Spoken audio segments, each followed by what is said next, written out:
In the final days, the mountain of the Lord's temple will be firmly established, and all nations will be drawn to it.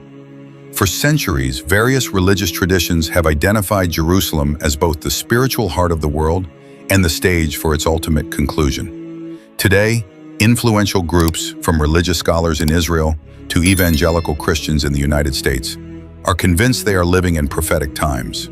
Many believe it is their responsibility to actively prepare the way for these foretold events. In Jerusalem, sacred vessels intended for use in the Third Temple have already been crafted. In Texas, red heifers are being bred for the ritual of purification. In Washington, U.S. policy towards Israel is shaped not only by geopolitical strategy, but also by biblical prophecy.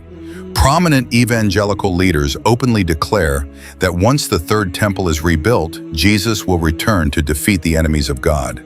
For them, the re-establishment of Israel is the spark that will ignite the final battle, ultimately leading to the salvation of believers through Christ. Yet this creates a profound paradox. According to traditional Jewish messianic belief, there is no concept of a second coming or a divine Christ. The Jewish Messiah is understood to be a human, not a god, and his arrival is expected to end all forms of idolatry and false religions, including Christianity. These two theological visions are fundamentally incompatible, yet both groups have formed a powerful alliance. Both advocate for the construction of the Third Temple, both support Jewish sovereignty over the Temple Mount, and both believe the end is near. However, their ultimate goals are in direct conflict, a paradox that fuels tension and contributes to violence, particularly against the Palestinian people in the region. In the Quran, Allah warns, "O you who have believed, do not take the Jews and the Christians as allies. They are allies of one another, and whoever is an ally to them among you, then indeed he is one of them. Indeed, Allah does not guide the wrongdoing people." Quran 5:51. Quote, "In traditional Jewish eschatology, the coming of the Messiah is not merely a spiritual event, it signifies a profound national and political transformation. However, for some religious Zionists, prophecy is not something to passively await, it is something to actively bring about. For them, the arrival of the Messianic age must be accelerated by human hands. The Messiah, according to traditional Jewish teachings, will not simply arrive through passive waiting.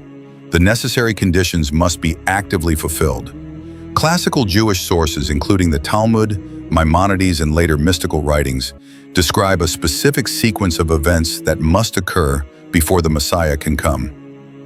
The ingathering of the exiles.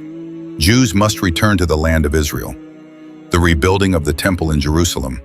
The restoration of the priesthood and the sacrificial system. The arrival of a Davidic king, the Messiah, who will usher in an era of global peace and universal recognition of God. For centuries, these events were viewed as divine acts that would unfold through God's will alone.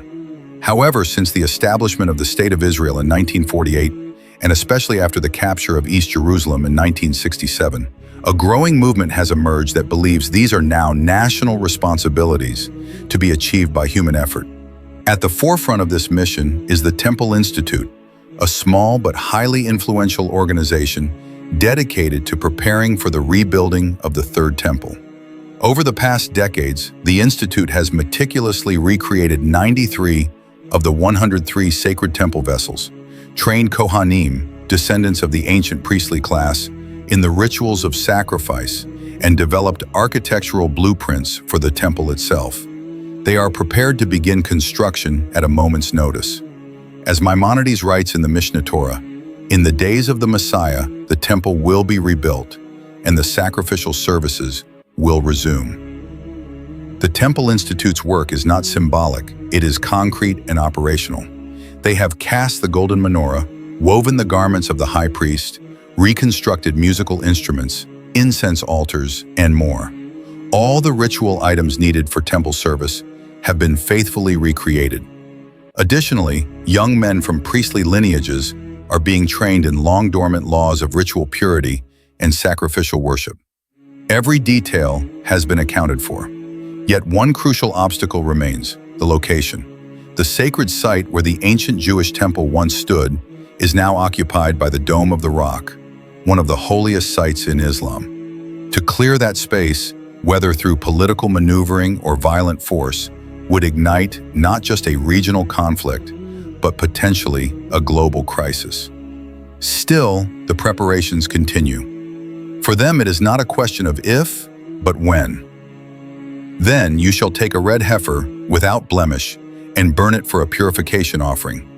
Numbers 19:5. But even before the foundation of the third temple can be laid, another ancient requirement must first be fulfilled, a biblical mandate that has remained unmet for over 2,000 years, the discovery of a perfect red heifer. According to biblical law, anyone who comes into contact with the dead is rendered ritually impure. The only way to restore purity is through the ashes of an unblemished red heifer, one that has never been yoked. For centuries, such a rare animal could not be found. Now, in a curious convergence of prophecy and geopolitics, they have appeared. Red heifers bred in Texas, with the support of American evangelical Christians, have been flown to Israel. Under the careful watch of rabbis in the Negev desert and guarded by armed security, these animals are being closely inspected. If even one meets the strict biblical standards, it will be sacrificed, its ashes prepared, and the ancient path to temple worship could be reopened. In the last days, the mountain of the Lord's house shall be established. Number 8, fort, but the question remains, who truly desires this future? Not all Jews support this vision. In fact, most do not. Many religious Jews believe the temple will only be rebuilt after the arrival of the Messiah, not before. Ultra-Orthodox Jewish communities often reject political Zionism altogether, considering the modern state of Israel premature, even sacrilegious.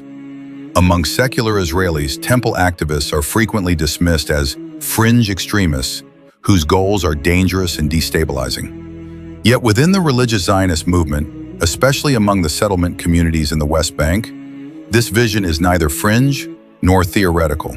It is active, it is being pursued, and Palestinians, displaced and marginalized, have become the first victims of these apocalyptic ambitions.